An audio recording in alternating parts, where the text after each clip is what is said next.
बिंदु संयुक्तम नित्यं ध्यायन्ति योगिनः कामदं मोक्षदं चैव ओंकाराय नमो नमः। साधन पाद के द्वितीय भाग में हम श्लोक नंबर 11 से करेंगे। हमने पहले प्रथम भाग में हमने श्लोक नंबर 1 से 10 तक कर चुके थे। साधन पाद श्लोक नंबर 11, सूत्र नंबर 11।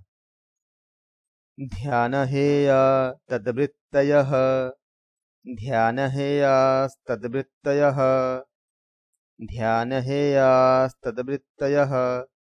ध्यान हेया का अर्थ क्या है? प्रसंख्यान संज्ञक, यानी कि ध्यान से जो त्यागने योग्य होती है उसे हम कहते हैं ध्यान हेया। तद्वृत्तय मतलब क्या होती है कि क्लेशों की जो स्थूल वृत्तियां होती है, जो क्रिया योग के जरिए हम छोटा कर देते हैं, छोटा मतलब उसको तनु कर देते हैं उसको, तो उसको कहते हैं तद्वृत्तय। जो क्लेशों की स्थूल वृत्तियां, जो बड़ी बड़ी जो वृत्तियां होती है उसको संकीर्ण कर देना, उसको तनु कर देना। तनु मतलब डायल्यूट होती है, तो उसको हमें उसका प्रभाव को कम कर देना। अर्थात क्लेशों की स्थूल वृत्तियां जो क्रिया योग से हम तनु कर देते हैं। प्रसंख्यान, तनु का अर्थ होता है जैसे मान लो कि किसी को अचानक बहुत क्रोध आ गया, गुस्सा आ गया, तो क्रोध का हाईएस्ट लेवल है, लेकिन अचानक उसका बोलता है, पता चलता है कि जो क्रोध किया है वो गलत है, तो उसका क्रोध क्या हुआ?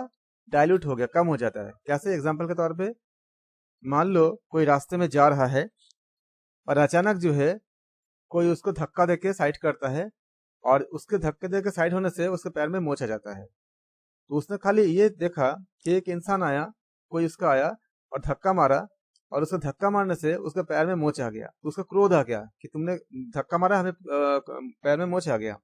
तो उसने क्रोध से उसके ऊपर, जिसने धक्का मारा था उसके ऊपर बहुत कुछ उसको दुख चोट पहुंचाना चाहते थे। लेकिन अचानक उसने देखा कि उसने जो धक्का मारा, पीछे से कोई कार आ रहा था, अगर वो धक्का मार के उसको साइड पे नहीं करता तो कार उसको कुचल के चली जाती। तो उसका जो क्रोध है वो क्रोध क्या हुआ? डाइल्यूट हो गया, क्योंकि उसको लगा कि अगर वो धक्का जो मारा था वो मुझे बचाने के लिए मारा था, अगर वो धक्का, अभी तो मुझे खाली पैर में चोट आया, लेकिन अगर धक्का नहीं मारता तो मेरा एक्सीडेंट, बड़ी एक्सीडेंट हो सकती थी। तो उस समय जो उसका क्रोध था वो तनु हो जाएगा, डाइल्यूट हो जाएगा, बहुत कम हो जाएगा, और तब वो बैठ करके हो सकता है कि उसको धन्यवाद भी करे कि आपने मुझे कार के चपेट में आने से बचा लिया। लेकिन जब उसको ये समझ नहीं था कि कार आ रही थी पीछे से, तो उसका क्रोध बहुत एकदम उच्च लेवल पे था।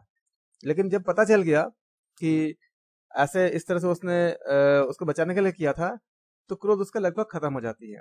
या फिर अगर धक्का लगा और उसको बहुत क्रोध आया कि जिसने धक्का मारा उसके ऊपर, लेकिन जिसने धक्का मारा था वो उसको गलती से लग गया, तो उसने तुरंत माफी मांग लिया, कि सॉरी बोल दिया कि एक्चुअली मैं समझ नहीं पाया था, आपको लग गया, वेरी सॉरी वेरी सॉरी। तो उसका जो माफी मांगने से क्या होगा, उनके जो क्रोध था वो जो हाईएस्ट लेवल पे था बहुत डाइल्यूट हो गया, बहुत कम हो गया। तो ये इसका हम कहते हैं तनु हो जाना।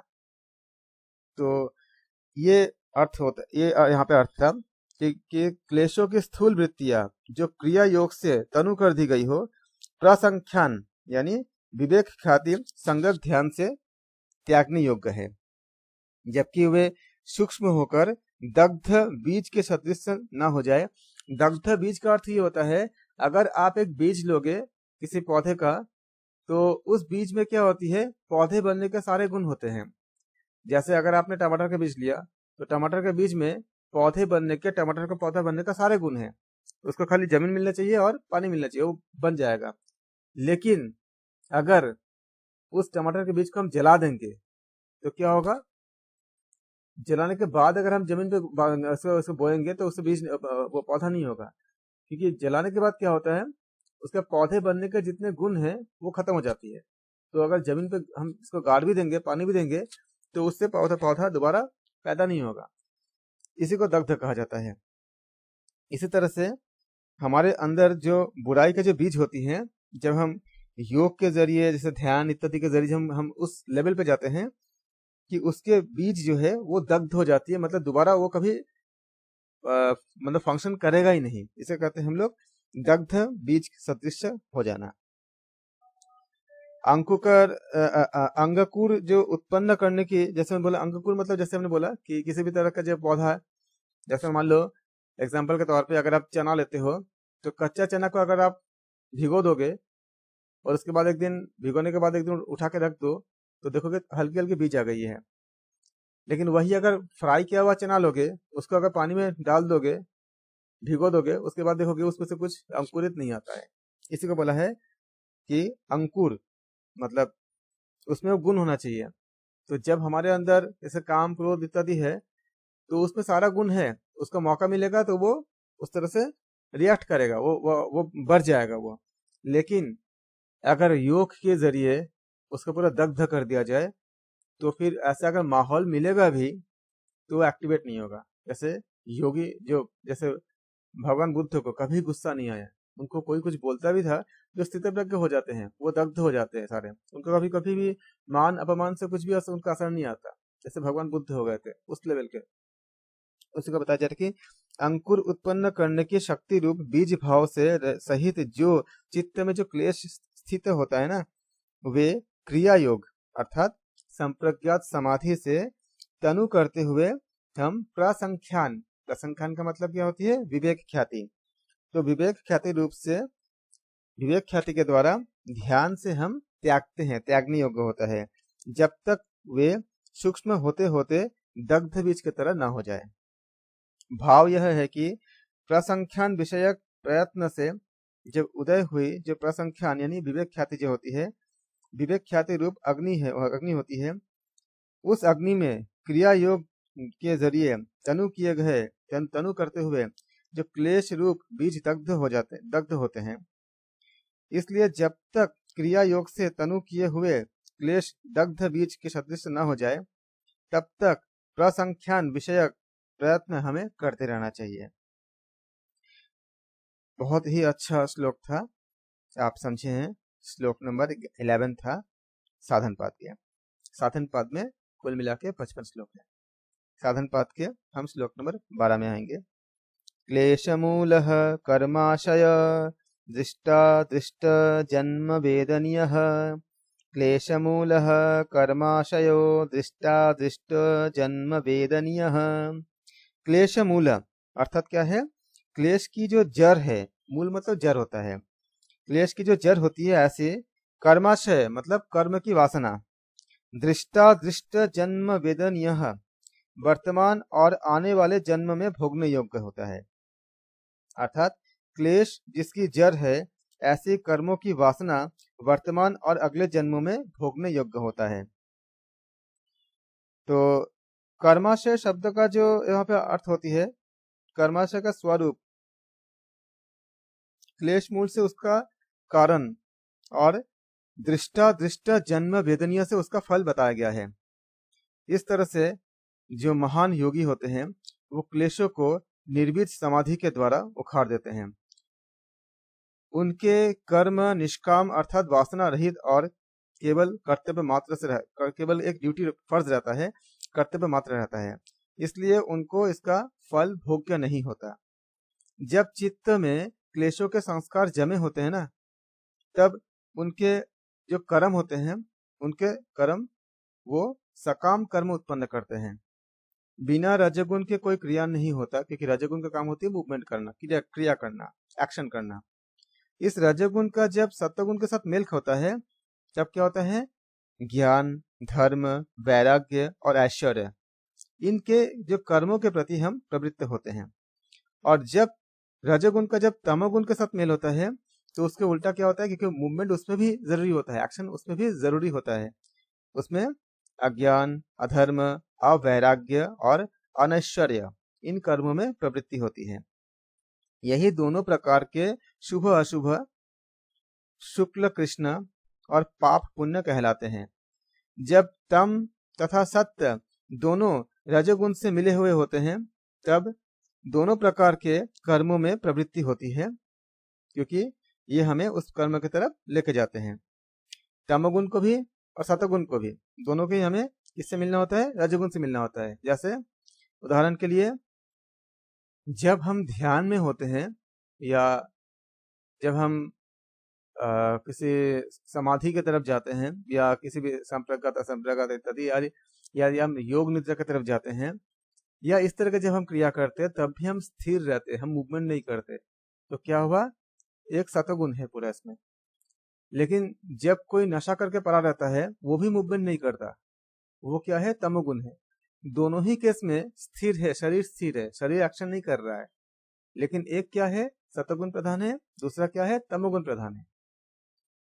एक को हम एक्सेप्ट करते हैं, हमें सुख देता है, दूसरे को हम एक्सेप्ट नहीं करने की कोशिश करते हैं क्योंकि वो दुख देता है। वो जब इसमें रजोगुण मिलता है तब वो मूवमेंट करता है, वो क्रिया करता है, एक्शन करता है। तो रजोगुण प्लस सतगुण क्या करता है, हमें सात्विक कर्मों की तरफ ले जाता है। रजोगुण प्लस तमोगुण हमें क्या करता है, तामसिक कर्मों की तरफ ले जाता है। और ये कर्म पुण्य पाप से मिश्रित कहलाता है। इन कर्मों से इन्हीं के अनुकूल फल भोगने के बीज रूप जो संस्कार चित्त में जो पड़ते हैं उन्हीं को हम वासना कहते हैं। यही मीमांसकों का अपूर्व और न्यायिक का दृष्ट है। और इसी सूत्र से हमें यही कर्माशय के बारे में समझाया गया है, यह बताया गया है कि क्लेश मूलः कर्माशयो दृष्टा दृष्ट जन्म वेदनीयः। क्लेश जिसकी जड़ है, कर्म की वासना वर्तमान और आने वाले जन्मों में भोगने योग्य होता है क्योंकि कर्मफल भोगना पड़ता है। पुण्य कर्माशय मनुष्य को जितने भी हमें पुण्य जो कर्माशय होती है उससे मनुष्य से ऊंचे देवता आदि के सदृश भोग देने वाले होते हैं जो हम पुण्य कर्म करते हैं। पाप कर्माशय मनुष्य से नीचे, जो इंसान के जो नीचे का आपका जो योनि होती है, मनुष्य के नीचे पशु पक्षी आदि के तुल्य भोग देने वाले होते हैं। पाप और पुण्य मिश्रित कर्माशय मनुष्य के समान, जो हम जो नॉर्मल करते, पाप भी करते पुण्य भी करते हैं, तो पाप और पुण्य मिश्रित कर्माशय मनुष्य को समान भोग फल देने वाली होती है। ऊपर ये जो हमने अभी चर्चा किया, हमने तीनों श्रेणियों में बतलाए गए हुए कर्मों का केवल शरीर अथवा इंद्रियों के कारण ही नहीं, वास्तविक कारण उनमें मनोवृत्ति होती है। इस हेतु वह मनोवृत्ति ही वास्तविक कर्म है जिसकी प्रेरणा से शरीर और इंद्रियों में क्रिया होती है। उसी से वासनाओं के संस्कार पड़ते हैं। ये मनोवृत्तियां अनंत होती है, इनसे उत्पन्न हुए कर्माशय अथवा फल भोग के संस्कार भी अनंत होते हैं। इस प्रकार मनोवृत्ति रूप कर्मों से वासनाएं और वासनाओं से कर्म उत्पन्न होते हैं और ये क्रम नॉन स्टॉप बराबर चलता रहता है जब तक कि उनके प्रतिपक्षी या उनसे बलवान कोई कर्म उनको जाके दबा न देता हो। कुछ कर्माशय वर्तमान जन्म में, कुछ अगले जन्म में और कुछ दोनों जन्म में फल देते हैं। इसको हम आगे के श्लोक में समझेंगे। कितनी अच्छी बात उन्होंने महर्षि पातंजलि ने साधन पाद के 12वें श्लोक में बताए हैं। क्लेश कर्म मूलः कर्माशयो दृष्टा दृष्ट जन्म वेदनीयः। आप इसको इस तरह से मीनिंग को मैं समझाने की कोशिश कर रहा हूँ कि आप इन श्लोक के मीनिंग को समझे। जब भी आपसे इंटरव्यू हो या कहीं पे भी आपका चर्चा हो तो एक श्लोक के मीनिंग को आप एक्सप्लेन कर पाए। हमने कितना कुछ जाना कि रजोगुण, तमोगुण और सतोगुण, रजोगुण प्लस सतोगुण हमें शुभ कर्म की तरफ ले जाता है, रजोगुण प्लस तमोगुण हमें अशुभ कर्म यानी पाप की तरफ ले जाता है। तो जब हम इसको समझेंगे, हम इसको एक्सप्लेन कर पाएंगे, अगर इंटरव्यू में कहीं भी पूछे जाएंगे तो हम एक बेहतर आंसर हम रिप्रोड्यूस कर पाएंगे। श्लोक नंबर 13। सती मूले तद्विपाकः जाति आयुर्भोगः। इसको हमने ब्रेक किया है अलग अलग। सती मूले तद्विपाकः जातिरायुर्भोगः। सती मूले तद्विपाको ज्ञातिरायुर्भोगः। सती मूले मतलब अविद्या आदि क्लेशों की जड़ के होते हुए, तद्विपाक मतलब उसका कर्माशय का फल, जाति आयुर्भोगा यानी जाति आयु और भोग होते हैं। अविद्या आदि क्लेशों की जड़ के होते हुए उस कर्माशय का फल जाति आयु और भोग होता है। मनुष्य, पशु, देव आदि हम क्या कहते हैं, उसको जाति कहते हैं। बहुत काल तक जीवात्मा का एक शरीर के साथ संबंध रहना आयु पद का अर्थ होता है। इंद्रियों का विषय रूप में रस आदि भोग शब्दार्थ होती है। यहाँ पे हम देखते हैं कि इसके पहले जो सूत्र था, क्लेशो कर्माशयो जाति आयु और भोगों के अलंकार के रूप में हमने यहाँ पे वर्णन किया गया था। क्लेश जड़ होता है, उन जड़ों में से हमें कर्माशय का वृक्ष बढ़ता रहता है। उस वृक्ष में जाति आयु और भोग ये 3 प्रकार के फल लगते हैं। कर्माशय का, इसको आप एक एग्जाम्पल की तरह हम आप समझ सकते हो कि वृक्ष के साथ कर्माशय जो वृक्ष होती है, वो कर्माशय का वृक्ष उसी समय तक फैलता है जब तक अविद्या आदि क्लेश रूपी उसकी जड़ विद्यमान रहती है। विवेक ख्याति के द्वारा इस जड़ के कट जाने पर कर्माशय रूपी वृक्ष जाति आयु और भोग रूपी जो उसके जो फल होते हैं और सुख दुख रूपी उसके जो दूसरे जो आपका फलों के जो स्वाद होती है, जिसको हम अपने जीवन में हम रियलाइज करते हैं, ये उससे उस स्वाद की जो निवृत्ति होती है वो खुद ही हो जाती है, स्वयं ही हो जाती है। कर्माशय की उत्पत्ति और उसमें फल भी जो हमें जो कर्म फल मिलता है, वह कर्माशय की उत्पत्ति तथा फल में भी हमें अविद्या आदि जो क्लेश होते हैं वही हमें मिलती है, वही हमें दिखती है। इस तरह से हमने देखा कि श्लोक नंबर 13, सति मूले तद विपाकः जातर जत्तायु भोक्ता, सति मूले तद विपाक जातिर आयुर भोगः। ब्रेक करके जब आप इसको पढ़ते हो तब इसके बाद कंबाइन करने से आपको अच्छे से श्लोक को समझ आती है। श्लोक नंबर 14, ते राद, देखो श्लोक नंबर 14 को मैं आपको तोड़ के समझा रहा हूँ, उसके बाद मैं इसको कंबाइन कर दूंगा। ते राद परिताप फलः पुण्य आपुण्य हेतुत्वात्, ते राद परिताप फलः पुण्य आपुण्य हेतुत्वात्, ते राद परिताप फलः पुण्य पुण्य हेतुत्वात्। यहाँ ते मतलब वे अर्थात जाति आयु और भोग, राद परिताप फला मतलब सुख दुख के फल को देने वाले होते हैं। पुण्य का आकी मात्रा है तो इसको पढ़ेंगे कैसे, पुण्य अपुण्य हेतुत्वात्, यानी पुण्य तथा पाप के कारण से होने और पुण्य तथा पाप कारण से होने से, अर्थात वे जाति आयु और भोग सुख दुख रूपी फल के देने वाले होते हैं, क्योंकि उनके कारण पुण्य और पाप होते हैं। क्योंकि जब हम अच्छे कर्म करते हैं उसके लिए हमें पुण्य मिलती है और जब बुरे कर्म करते हैं उसमें लिए हमें पाप मिलती है। श्लोक नंबर 15, परिणाम ताप संस्कार दुखे गुणवृत्तिर विरोधात् च दुःखमेव सर्व विवेकिनः, परिणाम ताप संस्कार दुखे गुणवृत्ति विरोधात् च दुःखमेव सर्व विवेकिनः। परिणाम ताप संस्कार दुखे मतलब परिणाम ताप संस्कार के दुखों से, गुणवृत्ति विरोधात् च मतलब और गुणों के वृत्तियों के विरोध से, दुखमेव सर्व विवेकिनः मतलब दुख ही है और सब कुछ, अर्थात सुख भी जो है वो एक दुख ही है और ये बाद में जो होती है वो उसमें हमें दुख का ही मिलती है, जो हमें सुख के रूप में भी मिलती है। मान लो ऐसा पैसा आ गया, सुख मिल गया, लेकिन बाद में जो देखते हैं कि वो एक दुख का ही कारण बनती है अगर हमने उसका सही तरह से इस्तेमाल नहीं किया तो। क्योंकि विषय भोग काल में परिणाम दुख, ताप दुख और संस्कार दुख बना रहता है और गुणों के स्वभाव में भी विरोध होता है। इसलिए विवेकी पुरुष के लिए सब कुछ सुख भी जो कि विषय जन्य होता है वो भी एक दुखी ही होता है।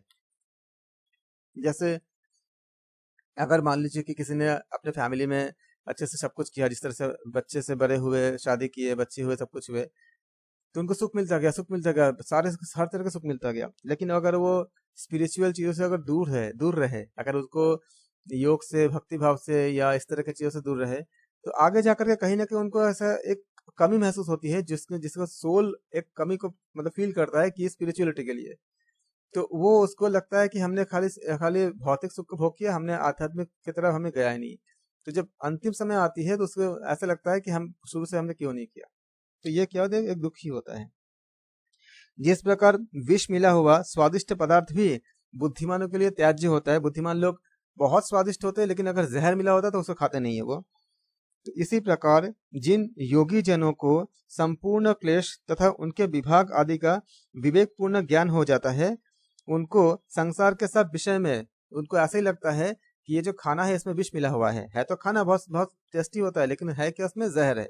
उसी प्रकार से उनको संसार के सब विषय में जो सुख दुख इत्यादि प्रतीत होता है, उसमें वो उनपे अपने आप को अब मर्ज नहीं करते, अपने आप को इन्वॉल्व नहीं करते हैं, क्योंकि उनको पता है कि लास्ट में जो होता है उनको खुशी का एहसास नहीं होगा।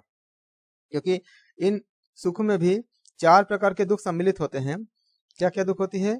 एक होती है परिणाम दुख होती है। 4 प्रकार के दुख में विषय, जो विषय के प्रति जो सुख होती है, विषय सुख भोग से इंद्रियों की कभी तृप्ति नहीं होती, चाहे पैसों से कभी तृप्ति नहीं होता, इच्छाएं कभी पूरी नहीं होती, तो विषय से कभी तृप्ति मिलती ही नहीं है, बल्कि राग क्लेश उत्पन्न होता है। क्योंकि अगर आपके पास 4 बार अगर आपके पास हमारा अगर इच्छाएं पूरी हो गई और 5वीं बार अगर नहीं हुई तो हमें एक द्वेष हो जाएगा, हमें क्रोध हो जाएगा, तो राग क्लेश उत्पन्न होगा।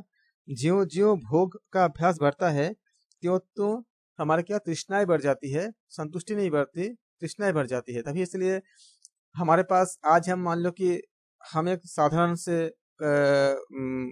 सैलरी या बिजनेसमैन हो सकते हैं, लेकिन जो आगे बढ़ते बढ़ते बढ़ते बढ़ते बहुत आगे बढ़ चुके हैं, टाटा अंबानी तक जो बिल गेट्स से बढ़ चुके हैं, क्या उनके पास तृप्ति हो गई है? उनको भी तृप्ति नहीं हुई है, वो भी अपने हिसाब से फाइट कर रहे हैं। तो जब उनको तृप्ति नहीं हुई है तो हम जहां भी जाएंगे हमें तृप्ति कहाँ मिलेगा? हम अगर उन तक पहुंच भी गए तब क्योंकि उनको तृप्ति नहीं है तो तृप्ति तो हमें भी नहीं मिलेगी। तो ये इसी को बताया जा रहा है कि जब विषय सुख भोग से, जब विषय की सुख की कामना शांति नहीं होती और हम जितना ज्यादा भोग करते जाएंगे वो तृष्णा क्या होती है? बलवान हो जाती है। विषय कामना विषयों के उपभोग से कभी भी शांत नहीं होती।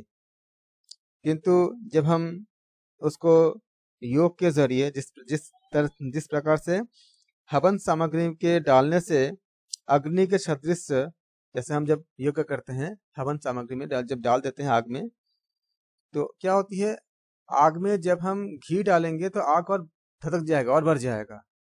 उसी प्रकार से जब हम वो आग बुझती नहीं है और ज्यादा बढ़ जाती है। उसी प्रकार से हम जितनी ज्यादा इच्छाओं की हम पूर्ति करते जाएंगे, वासनाओं की पूर्ति करते जाएंगे, वो शांत नहीं होगा बल्कि और ज्यादा बढ़ जाएगा, वो बढ़ती जाती है।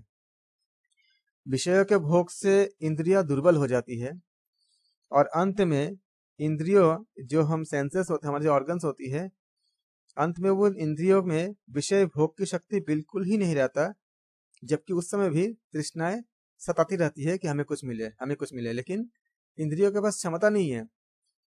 जैसे एक समय के बाद अगर हम योग में अगर हम नहीं डूबे हैं, हम खाली भोग करने में डूबे हैं, तो हमारे जो इंद्रियां होती है, जैसे कान, सुनने में दिक्कत आएगी बुढ़ापे में, लेकिन तब भी वो ऐसे कुछ चीजों को सुनना चाहेंगे जिसके रस वो जीवन भर लेते आए हैं। वो रस लेने की इच्छा खत्म नहीं होगी, लेकिन काम काम का जो काम करने की क्षमता कम हो जाती है।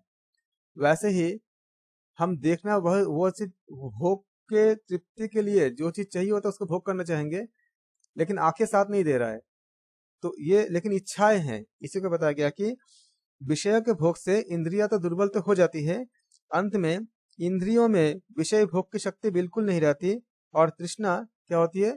सताती रहती है। यह क्या होती है? ये सुख जो हमें लगता है कि सुख है, हकीकत में क्या है? परिणाम में दुख ही होता है। इसका नाम होता है परिणाम दुख। इसको याद रखना, एग्जाम में परिणाम दुख आ सकता है अलग से कि 4 तरह के आपका दुख में एक होती है परिणाम दुख। शुरुआत तो जितना जैसा भी होगा, परिणाम क्या होगा? दुख में ही होगा। दूसरा होता है ताप दुख। ताप दुख क्या होती है?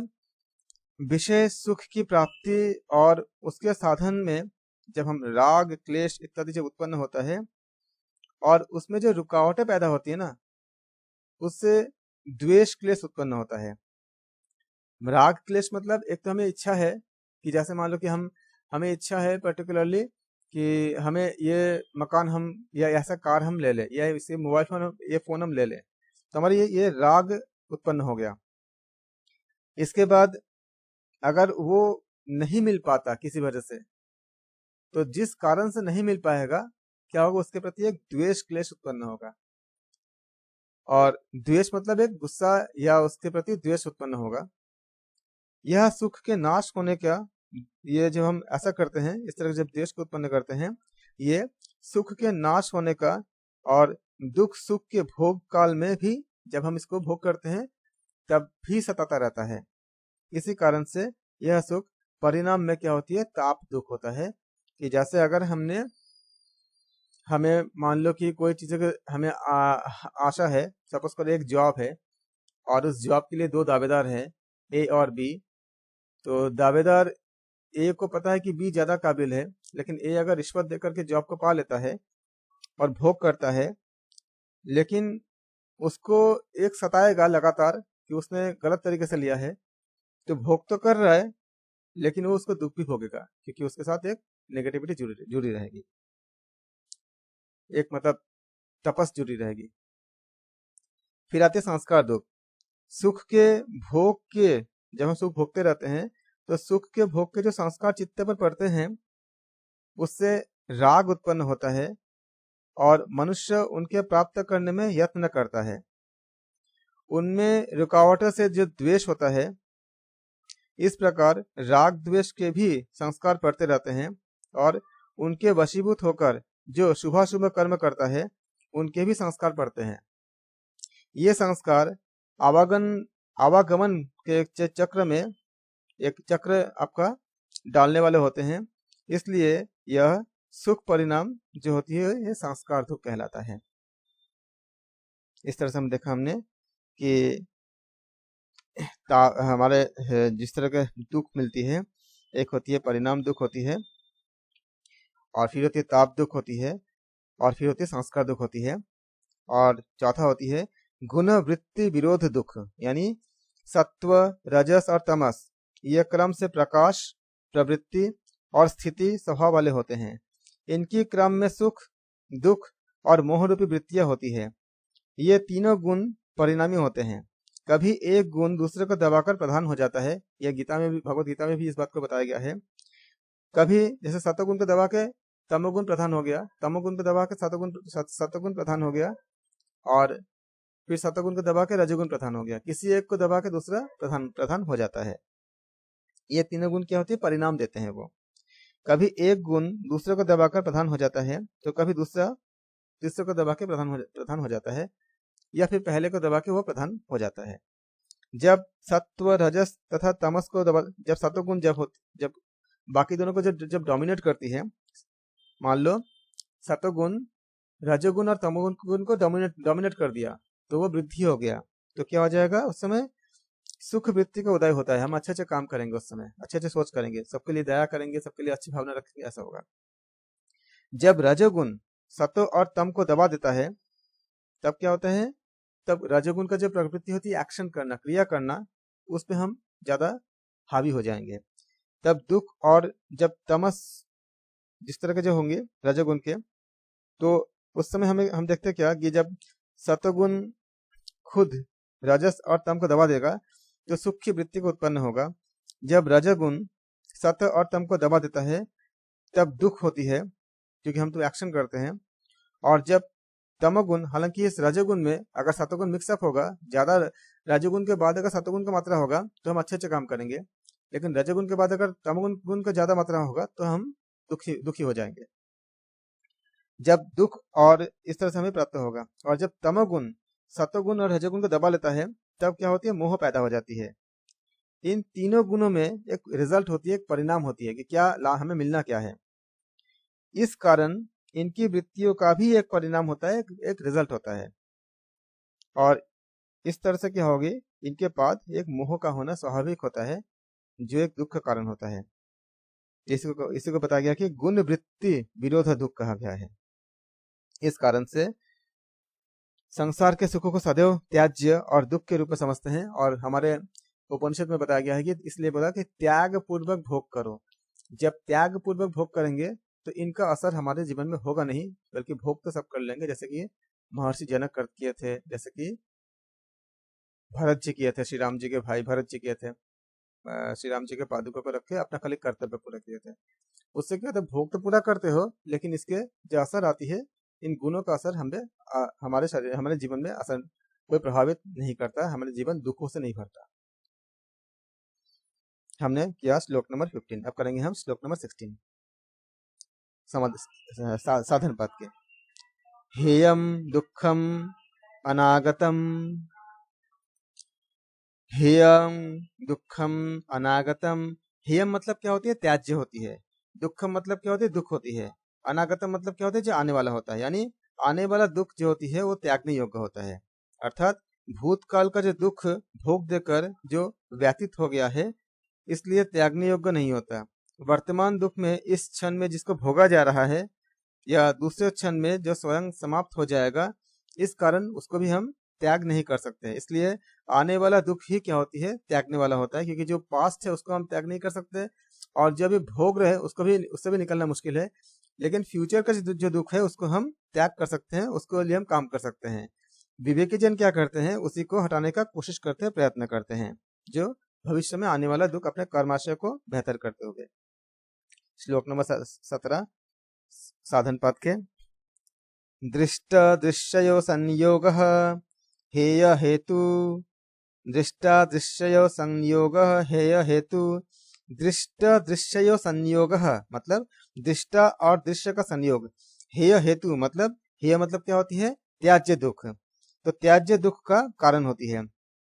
व्याख्या क्या में हम ऐसे अगर हम एक्सप्लेन करना चाहेंगे इस श्लोक को, तो दृष्ट दृश्य संयोग हेय हेतु। दृष्टा चेतन पुरुष होता है जो चित्त का स्वामी होकर उसको देखने वाला होता है। दृश्य चित्त होता है जो स्व, यानी हम इसको कहते हैं मिल्कियत कहते हैं इसको, स्व बनकर पुरुष को गुणों का परिणाम स्वरूप संसार को दिखाता है। चित्त द्वारा देखे जाने के कारण यह सारा गुणों का परिणाम विषय, शरीर और इंद्रिय आदि भी सबके सब ये एक सब दृश्य ही कहलाते हैं। संयोग इस पुरुष और चित्त का आसक्ति रहित अविवेक पूर्व मतलब अविवेक पूर्ण भोग्य, या जो इसको भोग करते हैं, तो अविवेक पूर्ण भोग्य भोक्ता भाव का संबंध होता है। उसके लिए यहाँ पे हम संयोग शब्द का उपयोग किए हैं। यही इस दुख का हेतु मतलब कारण होता है।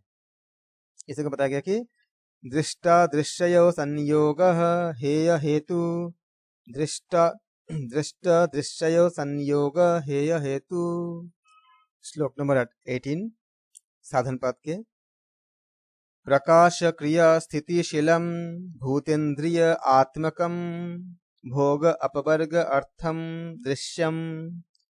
प्रकाश क्रिया स्थितिशीलम भूतेन्द्रिय आत्मकम भोग अपवर्ग अर्थम दृश्यम। प्रकाश क्रिया स्थितिशीलम अर्थात प्रकाश क्रिया और स्थिति जिसका स्वभाव होता है। भूतेन्द्रिय आत्मकम मतलब भूत इंद्रिय जिसका स्वरूप होता है। भोग अपवर्ग अर्थम अर्थात भोग और अपवर्ग जिसका जरूरत होती है, जिसका प्रयोजन होता है।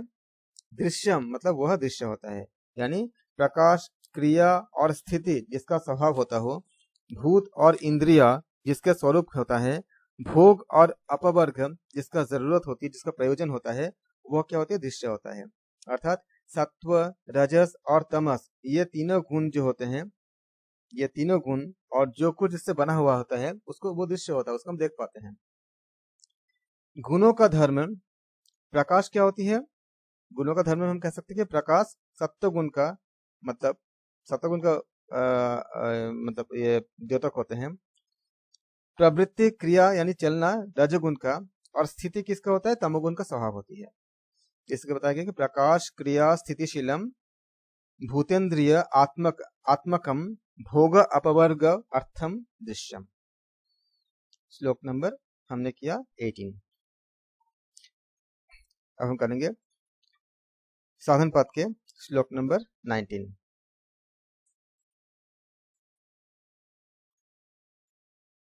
बहुत महत्वपूर्ण श्लोक है श्लोक नंबर 19। विशेष अविशेष लिंग मात्र अलिंगानी गुण पर्वाणी। इसका आप याद करना, बहुत अच्छी मीनिंग के श्लोक है। विशेष अविशेष लिंग मात्र अलिंगानी गुण पर्वाणी। विशेष अविशेष लिंग मात्र और अलिंग गुण पर्वाणी, यानी गुण के 4 अवस्थाएं होती है। गुण की 4 अवस्थाएं या परिणाम होती है, एक विशेष, अविशेष, लिंग मात्र और अलिंग। सत्व, रज, तम, ये तीनों गुण, ये हमने अभी पढ़ा ये तीनों गुणों की 4 अवस्थाएं होती है। 4 अवस्था क्या क्या है? एक है विशेष, दूसरा अविशेष, तीसरा लिंग मात्र और चौथा अलिंग। विशेष क्या 16 होती है, इसको आप नोट करो, लिख लो, इसको बहुत महत्वपूर्ण है। विशेष 16 होती है, आप लोग इसको अच्छे से रेडी करना। 16 विशेष क्या क्या होती है? 5 महाभूत। 5 महाभूत क्या होगा? आकाश, वायु, अग्नि, जल और भूमि यानी पृथ्वी।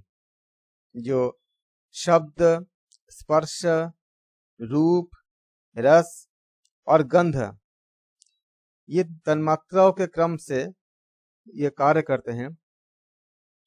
फिर 5 ज्ञानेंद्रिया क्या क्या है? श्रोत, त्वचा, चक्षु, रसना मतलब जीभ, और नासिका।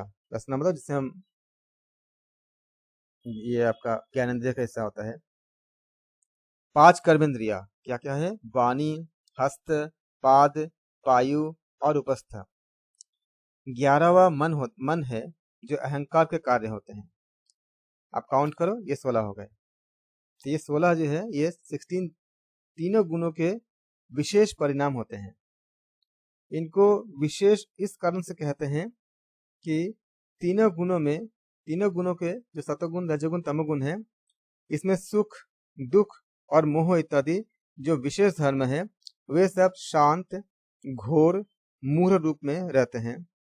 अविशेष में क्या होती है? 6 होती है। 5 तन्मात्राएं क्या क्या है? शब्द, स्पर्श, रूप, रस और गंध, जो 5 महाभूतों के क्रम से इसके कारण होती है। शब्द, स्पर्श, रूप, रस, गंध, जो 5 महाभूतों के क्रम के कारण इस तरह से होते हैं। और एक अहंकार होता है, जो 11 इंद्रियों के कारण होती है। ये 6 क्रम से अहंकार और महत्त्व के कार्य गुणों के एक अविशेष परिणाम होते हैं। इनमें शांत, घोर और मूढ़ रूप विशेष धर्म नहीं रखते हैं, इसलिए इसको अविशेष कहते हैं। अविशेष कहने का, अविशेष जो कहा गया है, इसका कारण स्पेसिफिक है, इस कारण इसको अविशेष कहा गया है। तन्मात्राएं अविशेष है, इसलिए अविशेष क्यों है? क्योंकि वे शांत होते हैं। ये तन्मात्राएं हमें अविशेष बोलने का कारण क्या है? क्योंकि वे शांत, घोर और मूढ़ में नहीं होते हैं, इसलिए उसको हम क्या कहते हैं? इसको, ये आपका अविशेष कहलाते हैं। लिंग मात्रा क्या होती है? सत्ता मात्र महत्वत्व यानी समष्टि तथा व्यष्टि।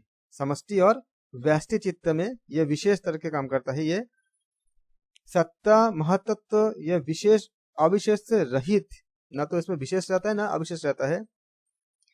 इन दोनों के ऊपर केवल एक चिन्ह मात्र, यह तीनों गुणों का पहला परिणाम यानी प्रथम परिणाम होता है। लिंग इसलिए कहते हैं क्योंकि यह केवल चिन्ह मात्र, एक खाली व्यक्त होते हैं, इसलिए इसको हम लिंग कहते हैं। ये इनका अर्थ था कि हम इसको लिंग मात्र क्यों कहते हैं। अलिंग अर्थ क्या होती है? जो अव्यक्त हो, मूल प्रकृति अर्थात गुणों की साम्यावस्था हो, ये अलिंग अवस्था के पुरुष के निष्प्रयोजन होती है। अलिंग अवस्था में, आदि पुरुष में, जो अलिंग अवस्था जब होती है तो आदि में, शुरू में पुरुषार्थता कारण नहीं होता, और उस अवस्था की भी कोई पुरुषार्थता कारण नहीं होता। ये पुरुषार्थ कृत्य भी नहीं होते, इस कारण इसको नित्य कहे जाते हैं। अलिंग इसलिए कहलाते हैं क्योंकि इसका कोई चिन्ह नहीं होता, ये अव्यक्त होते हैं। ये चारों, ये जो हम चार हमने पढ़ा, ये चारों सतोगुण, रजोगुण, तमोगुण, इन तीनों गुणों के परिणाम की एक विशेष अवस्था है। इसमें पहले 3 अवस्था, जो फर्स्ट 3 स्टेजेस होती है, यानी पहले जो 3 अवस्थाएं होती है, वो गुणों के विषम परिणाम से होती है। यही पुरुष के आवश्यकता को यानी प्रयोजन को साधती है। चौथी अलिंग अवस्था में गुणों में साम्य परिणाम होता है। इसके पुरुष के भोग्य तथा अपवर्ग किसी प्रयोजन से, किसी जरूरत से प्रवृत्त नहीं होता, परंतु इस अवस्था की ओर गुणों के जानने की प्रवृत्ति होता है, क्योंकि ये मूल अवस्था होती है। इसी को हम प्रकृति, प्रधान, अव्यक्त तथा माया भी कहते हैं।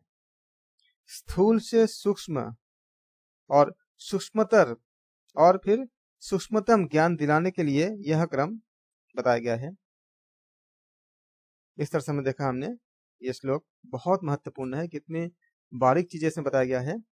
विशेष अविशेष लिंग मात्र अलिंगानी गुण पर्वाणी, तो इसको आप याद करना और बहुत अच्छे से इसको प्रिपेयर करना। इसका मीनिंग एग्जाम में अलग अलग तरह से पूछे जा सकते हैं, वाइवा में या इंटरव्यू में के लिए ये श्लोक बहुत महत्वपूर्ण है, क्योंकि इसमें से बहुत सारी चीजें निकलती है और किसी भी तरह से उसको क्वेश्चंस में इसके एक बहुत डीप मीनिंग निकलती है। और वाइवा में या इंटरव्यू में इसमें से कहीं से भी क्वेश्चन कैसे भी पूछ सकते हैं। आप जब अच्छे से सारी चीजें पता रहेगा तो आप अच्छे से कर पाओगे। साधन पद श्लोक नंबर 20। दृष्टा ऋषिमात्र शुद्ध अपि प्रत्यय अनुपश्य। दृष्टा ऋषिमात्र शुद्ध अपि प्रत्यय अनुपश्य। दृष्टा मतलब क्या होती है? जो देखने जो दृष्टा होता है, जो देखने वाला होती है, उसको दृष्टा कहते हैं। दृष्टि मात्र क्या होती है? देखने की शक्ति मात्र है। शुद्ध अपि मतलब क्या होती है? निर्मल अर्थात निर्विकार होने पर भी। प्रत्यय अनुपश्य, इसका अर्थ क्या होती है? चित्त की वृत्ति के अनुसार देखने वाला। जैसा जिसका चित्त की वृत्ति होती है वो ऐसा रिएक्ट करेगा, ऐसे वो बिहेव करेगा। दृष्टा जो देखने की शक्ति मात्र होती है, निर्विकार होता हुआ भी चित्त के वृत्तियों के अनुसार ही देखता है। चित्त के वृत्ति के अनुसार ही वो देखता है, देखने वाला होता है। दृष्टि मात्र, इस शब्द से यह अभिप्राय होता है कि देखने वाली जो शक्ति होती है वो विशेषण रहित होती है, केवल ज्ञान मात्र होता है। अर्थात यह देखना या वो देखना उसका धर्म नहीं होता है, बल्कि यह देखने की शक्ति जो किसी चीज को समझने की जो शक्ति होती है या देखने की शक्ति मात्र धर्मी होती है, उसका कोई परिणाम नहीं होता। इसी को बताया गया है कि दृष्टा दृष्टि मात्र शुद्ध अपि प्रत्यय अनुपश्य। ये हमने देखा कि श्लोक नंबर 20 है, 20 था साधन पाठ के। बहुत महत्वपूर्ण श्लोक था, खासकर 19 श्लोक, 19 के बाद आपका 20। यहाँ तक हमने सेकंड पार्ट में किया। अगले पार्ट थर्ड पार्ट में हम श्लोक नंबर 21 से करेंगे। इस सेकंड पार्ट में जो महत्वपूर्ण श्लोक, कई श्लोकों के बहुत महत्वपूर्ण था परीक्षा के दृष्टिकोण से, वाइवा के दृष्टिकोण से, या अगर वाइवा कहीं पे होता है तो, या जब इंटरव्यू होंगे, तो इनमें से जो श्लोक अभी हमने मेंशन किया है, जिसमें हमने बहुत ज्यादा व्याख्या किए हैं, इस वजह से वीडियो थोड़ी लंबी हो गई है। ये काफी, इसका समझ, इसका अंडरस्टैंडिंग काफी महत्वपूर्ण है और एक माइलस्टोन होता है एग्जाम्स के लिए, अपने जीवन के लिए। जब इसको हम अपने जीवन में उतारते हैं समझ के, तो योग में जो हमारे जीवन में जिस तरह से बदलाव लाता है, ये उन श्लोकों में से है जो बहुत ज्यादा बदलाव लाने की क्षमता रखता है, अगर हम इसको समझ पाए। धन्यवाद। हम मिलते हैं तीसरे पार्ट में। ओम शांति, ओम शांति, ओम शांति।